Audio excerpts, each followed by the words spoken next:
Okay, so we are kicking off 2 days of live coverage of the ACA Conference here in Music City, Nashville, Tennessee.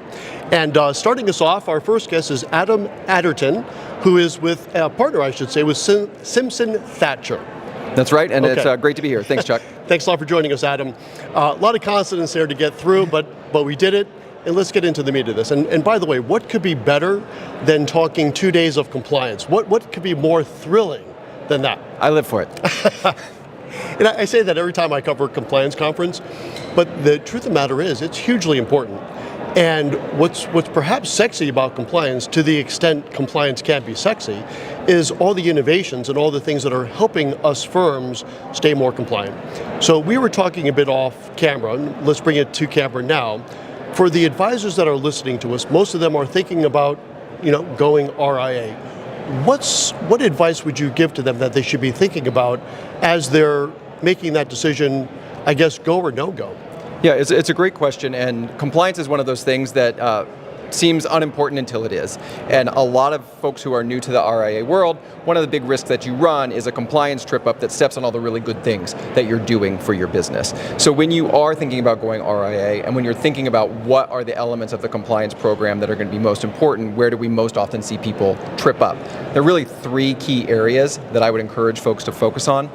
First is to focus on whether the policies that you're required to adopt under the Advisors Act, you actually follow those policies. Mm-hmm. Many firms who are new to this space adopt a beautiful set of policies and then either don't fully implement those policies or don't test and can't see that they're not fully implementing those policies. So number one, operationalize your compliance. Number two, we really encourage firms, and we see a lot of risk around conflicts of interest, and particularly financial conflicts of interest. When I was at the SEC, most of the cases that we brought in the RIA channel involved undisclosed conflicts of interest, and in particular, undisclosed financial conflicts of interest. Revenue sharing, things like this? Revenue sharing. For when I was at the SEC, there was the Share Class Selection Disclosure Initiative, which was which involved a lot of independent RIAs. Something like 100 of them were charged. That's the kind of thing that could be avoided both with the compliance program implementation as well as the assessment of conflicts of interest and ensuring adequate disclosure of conflicts of interest. Mm-hmm. Which really brings me to the last point, which is documentation. So you can have a beautiful compliance program, you can implement it, you can assess your conflicts of interest, but if you're not documenting what you're doing and how you're complying, it's very difficult to show the regulator on an exam or to show clients or investors, if you have those questions, that you're actually following through with what you said you're going to do. So if you're going to do three things to best protect yourself from staying out of trouble, your biggest bang for the buck is operationalizing compliance, assessing your conflicts of interest and ensuring they're disclosed, and then documenting those decisions. Okay, I love that. And everyone loves the three formats. So I want to interject a little color on this because, as most people in the audience know, I'm actually not a reporter. I kind of play one on TV sort of thing, but I run a firm, Sovereign Financial. And we had an issue with that number one that you mentioned, which is making sure you're doing what's in your policy statement. And this is something that if you're looking to go RIA, you will find this to be the case because there's a lot of providers out there that will help you. And that's the good news. There's a lot of good support out there to help you transition to the RIA space. But a lot of the stuff they're going to start off with is, and this is not necessarily bad, but boilerplate. So here's your compliance policy, which is the same that we gave to the last 100 firms. Make sure you read that and make sure you're okay with all the stuff that you are now obliging yourself to do. And I'm going to admit something here because we've cleaned it up since because it was a bit of an oversight.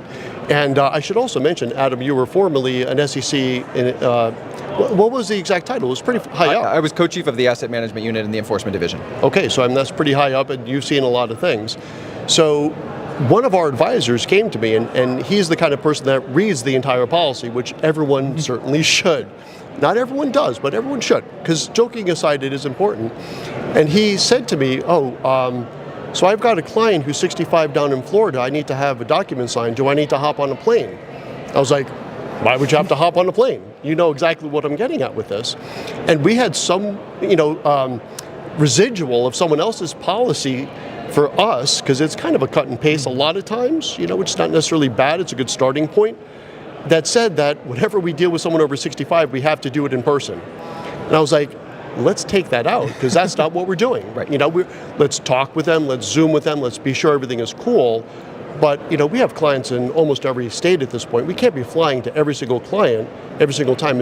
What else have you seen like that where people get jammed up? Do you see things like statements that you're going to do annual updates of particular policies that don't actually require an annual update, or you're going to get an X number of signatures on a particular transaction or a particular change to a policy, and in fact you don't need that many signatures, and you've set the bar higher than the bar that you're actually going to be able to reach. And so it's one of the things that we say constantly in giving advice. Don't set up a policy that you can't meet, because when you have a policy that you are going to fail, or that you potentially are going to fail, the SEC may look at that as an independent basis for a violation, and I've been on both sides of the table where the SEC has pointed to a provision in an off-the-shelf policy and said, well, it says here you were going to do that, and you didn't. And I think that's the key, because most of these policies are off the shelf, right? If you are the $50, $75, $100 million advisor breaking away from fill-in-the-blank broker-dealer, you're getting an off-the-shelf policy, and that's okay. But you make sure you read it, because I tell you what, if it's in there, you are now beholden to that. SEC doesn't really, they don't have much of a sense of humor I've seen. They do not. We're fun people, good people. I really enjoyed my time there. Without question. But not when it comes to implementation of policies and procedures.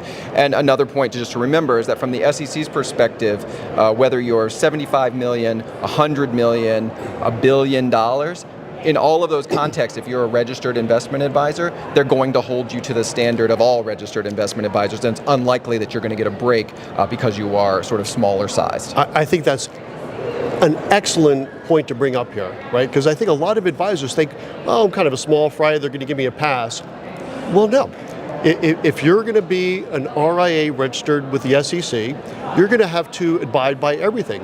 And they don't care if you're small, big, or medium. You have to abide by whatever is in your policy statement. So make sure you read those, because again, I've seen this a lot. It happened to us. Mm-hmm. There was a policy that kind of got in there, and when you're setting up your RIA, there's a lot going on. There's a lot of moving parts, but it's important to know what you're agreeing to do. Absolutely. Okay, well, that's probably a good place to put a pin in it for today. Okay, that's great. Thanks for having me. Adam, thanks for joining us. Okay, so this is segment 1. We have about 8 over the next couple of days. I'll be back in another 45 minutes with our next guest. Thanks for joining us. All right, that was great. Thank you.